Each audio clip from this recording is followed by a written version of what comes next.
I've always loved maths and numbers, quite a logical person, so I always excelled at sort of the more analytic subjects. And I was going for interviews to different places, and then one day I had an interview at Sainsbury's and for an analyst job in their insight unit, and just got really excited by the questions they were asking me interviewed. So the one I distinctly remember was, how would you write an equation for the amount of time that it's going to take someone's shopping basket to go through the till? And that was just a really interesting applied maths problem for me. So that was probably the one thing that I remember most. Relatively early on in my career as an analyst, I had the offer of a promotion, and looking back now it seems crazy, but I actually turned it down because I didn't feel I was good enough, or that I had the confidence to be able to carry out that role at the next level. And it was working then with some really inspirational people that I realised actually the only thing that's really held me back is my own self-belief. So I sort of powered forward, I got that promotion, and actually I got promoted probably quite quickly after that, another 2 or 3 times in the space of 2 years. So a real learning for me is how your own self-belief is really the biggest limitation on what you can achieve. I think the advice I'd give to young women joining the industry today is to make sure that you focus on work that really inspires you.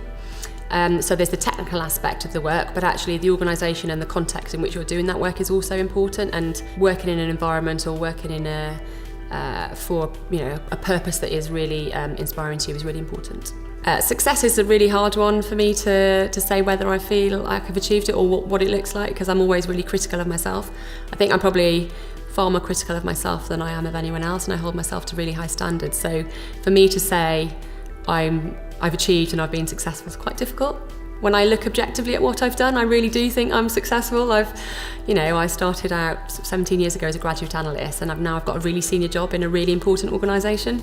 But I probably still wouldn't say that I'm successful to myself.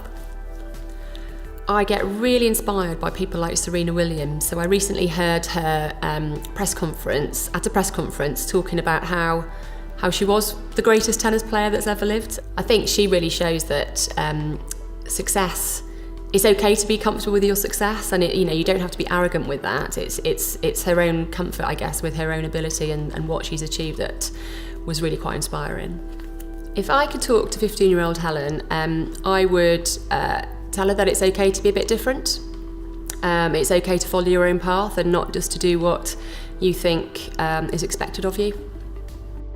I've picked a magnifying glass as my significant object. I love looking at detail. I love things close up, and it's important to really look beyond what you see on the surface and really understand the facts behind what's going on, and also just demonstrates curiosity. I'd spent lots of many happy Sundays as a child doing the general knowledge crossword from the newspaper with my mum and dad and searching through the encyclopedia for the answer that I didn't know.